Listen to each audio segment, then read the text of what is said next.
to the greatest man that has ever lived, a man that we all love, and a man to whom we have given our 100% support in this great endeavor to spread the religion of Islam all over the globe. We thank Allah for our beloved leader and teacher, the Honorable W.D. Mohammed, as I bring him before you now, our leader and your leader, our teacher and your teacher, the Honorable W.D. Mohammed. Assalamu alaikum. All praise be to Allah. Thank you very much. Thank you. Assalamu alaikum. Thank you very much. Thank you very much. Assalamu alaikum to you. Assalamu alaikum. Thank you so much. Okay. Thank you very much. Take your time, Chief. Now, you may be seated if you feel like being seated.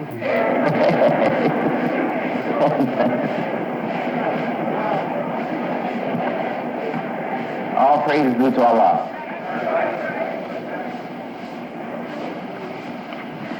You know, most of you know me pretty well now. You know, I don't do things as we have been trained to do them. I do things as Allah has moved me to do them. And I just feel at home here today. All praise be to Allah.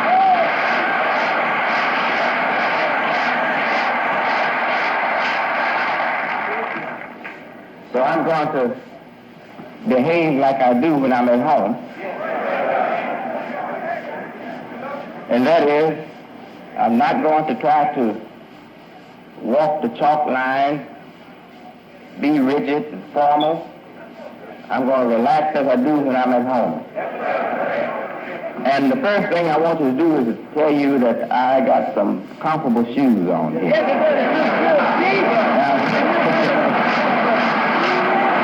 these shoes, let me tell you something. Now, I've tried out a lot of shoes that they made here lately. And I don't know what happened to my feet, but I think they got made down there in the South somewhere. I was born in Detroit, but I think my feet was designed in the South. And I tried the Hong Kong imported shoes, it didn't work. I tried the Italian styles, those Italian lasts, you know, and I think their feet are just too narrow for me or something. They didn't work. Well, finally, they came out with these high heel shoes. And I got a pair of shoes that the heel was moderately high, wasn't too high. And those things looked so good until I just put up with the hurt to keep them on, you know.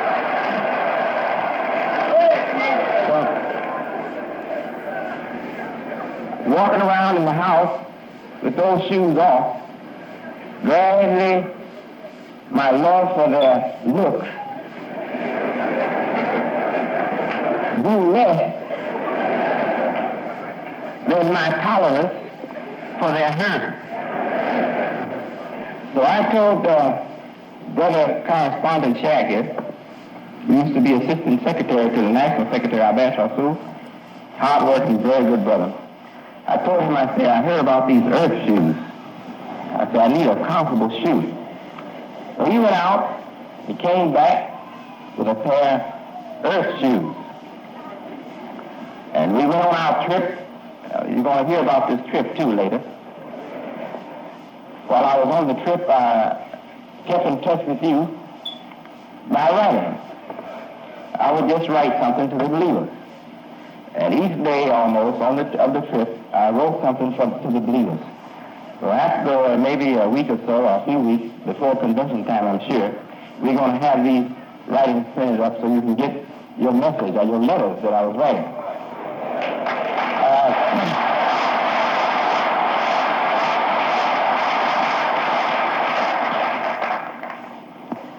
We wore these shoes on the trip. And if we hadn't have bought some shoes like those shoes, I think that would have been a hard, very hard trip.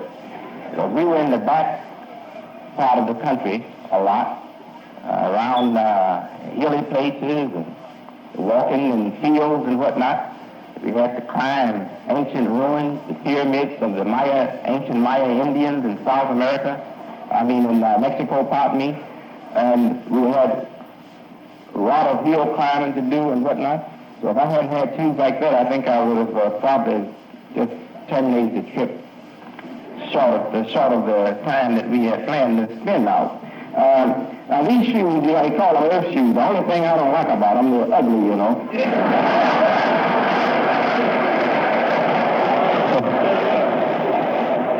But if you would put up with the way they look for my sake, I'll be all right.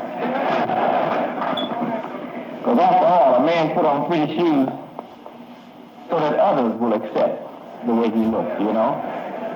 When he's at home, he's satisfied to wear slippers or go barefoot. But when others come in the house, he likes to put on something that he thinks they would accept. So if you accept these clogs I'm wearing here, then I'll be all right. Stay on with you, boy, dude.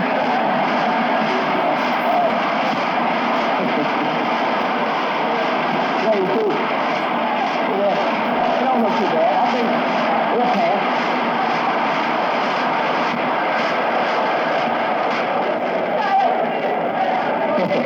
There's one other thing I don't like about it, too.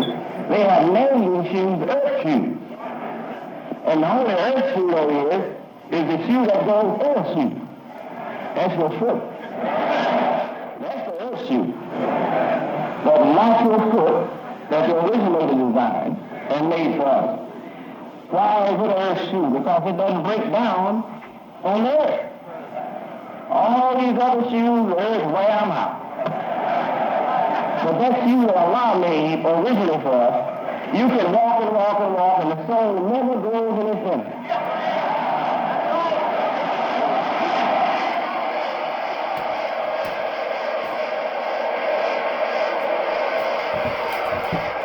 Now that's an earth shoe, right? All right. All praises to Allah. All right. First, I think I should tell you why I'm here.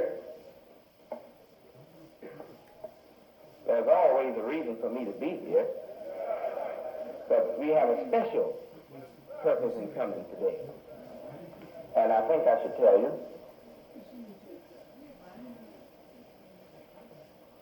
I'm here today with you talking to believers. There might be some non-believers among us, I don't know. If they are, they're very few. I can't hear them, I can't even feel them. But it might be, well, if you're here, I'm not here to see you.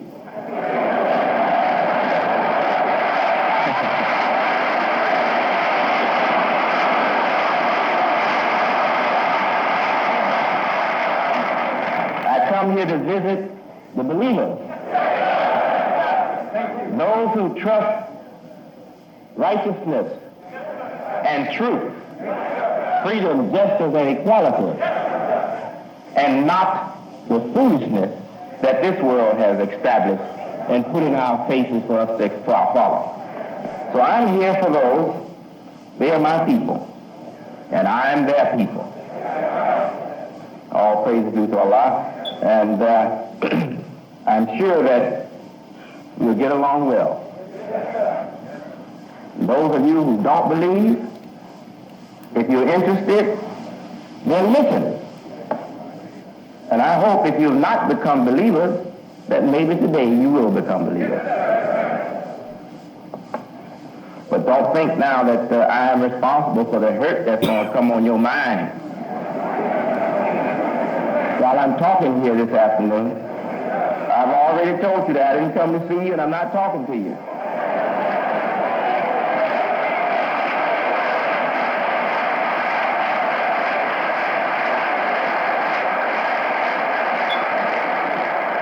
So what I say hurts you is not my fault. It's your fault for being where you don't want to be.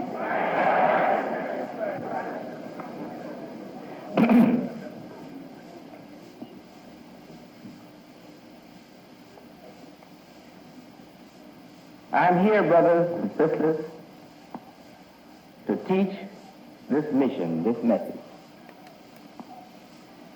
without having the burden on my mind of trying to simplify or trying to reach first-timers, while I'm trying to also simplify and continue to reach you with the message of the lost foundation of Islam in America. It is necessary for us to come together and have a family discussion sometimes. It's necessary for us to talk in privacy sometimes. I'm not here to bring out things that I'm ashamed to bring out in the public, or to attack anybody, or to hurt anyone. I'm here to help raise the light that is in us and beautify our people with that wisdom that Almighty God has blessed us with, that will raise our life and beautify us. I would like to begin by reading some notes that I wrote, put in the hotel and wrote down. I wrote these things down as a kind of introduction, step forward into our talk this afternoon. We together, you and me, by Allah's guidance, we did the so-called impossible.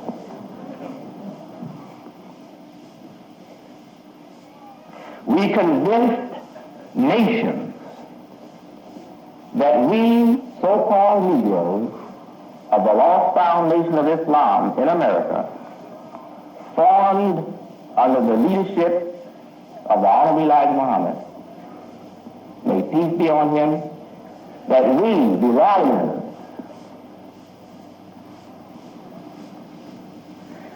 are no more mentally dead and spoiled children of our once slave masters.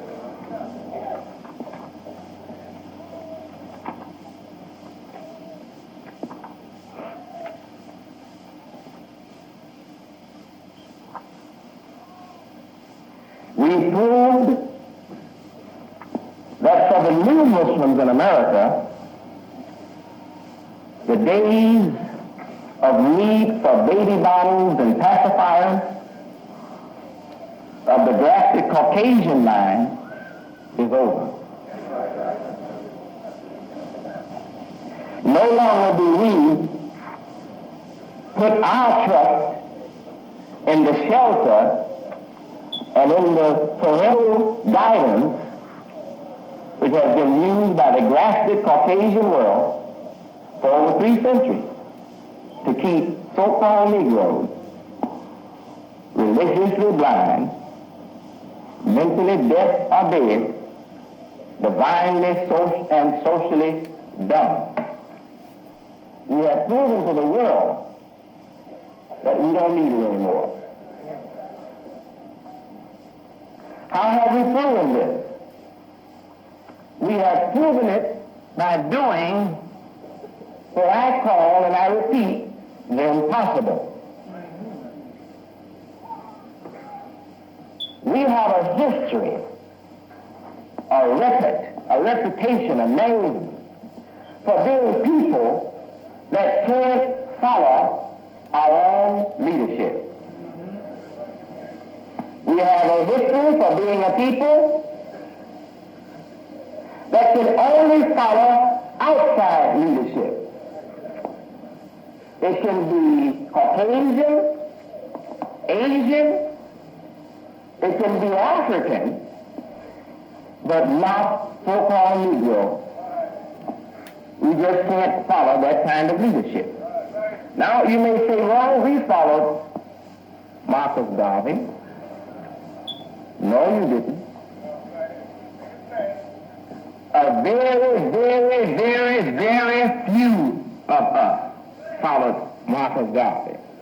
the great majority did not accept him and would not respect him. You might say, well, we followed Master Elijah Mohammed. You might say we followed Frederick Douglass, Booker T. Washington. You haven't followed any of those men. You followed what those men presented to you from other than yourself. And you only accepted those men because you felt and you saw that those men were not the inventors, they were not the establishers of what was being presented to you, but those men had gotten what they were presenting from other than you. And for that reason, you could accept them. Marcus Garvey spoke unity, he preached blackness, he preached the dignity of so-called American Negroes and black people all over the world. But when he preached this, we didn't listen except but a very few. Marcus Garvey passed away, and when he was out of our midst, things crumbled. The people scattered. There was no strong leadership anymore. Why? Because the people had accepted Africanism. And Marcus Garvey was a Jamaican. Now, his successors, so-called American Negroes, they're not Jamaicans. And they are approaching us now, and we can see niggers. Yeah. Before we saw Jamaicans and Africanism. But now we see niggers, and we don't accept niggers. So it's just to nothing almost. Is that right? Yeah. All right. Brother and sister, long before Marcus Garvey, there were many men who stood up and spoke some truth. But because they spoke with their own minds and didn't have a Caucasian picture behind them, or a foreign picture behind them, for you to back them up, we didn't hear them. I've read the writings of some of our people, their preaching 100 years ago. They are so beautiful, so truthful, so right, so original, that honest to goodness, the man's preaching sounds to me just like a piece of Jeremiah or Isaiah, a page out of the Old Testament, no, a book out of the Old Testament. But we didn't hear him. Why? Because he was speaking with our looks. And he didn't have anything to represent but himself, and that's me. I don't accept myself. We were given a lesson, weren't we?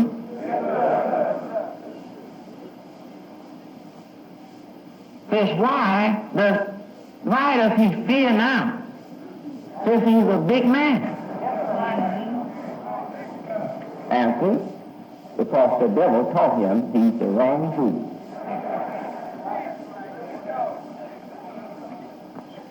What does food mean there? Now, I know what you say about me, but you know good and well you're just fooling yourself and everybody else that'll listen to you. Go ahead, Chief. When I speak to you, I speak to your mind, and your mind recognize that I'm speaking.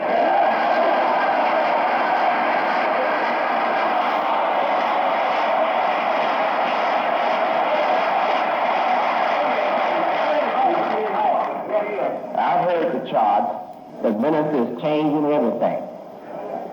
The chief minister is a hypocrite. The chief minister is trying to destroy everything that the Honorable Elijah Mohammed did. You're trying to get yourself a following, to pay your phone bill, to get you a new car, to put you in a house.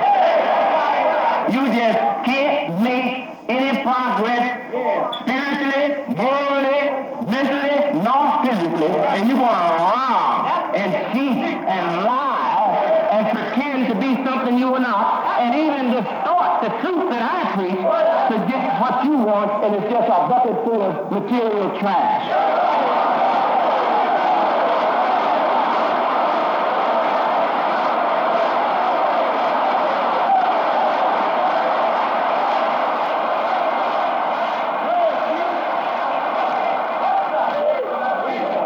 Those who oppose me, they know they're liars. They know they're hypocrites. They know they are weaklings. They're not coming to anybody strong. They come to the weakest so-called Muslim-making power because they know they are weaklings.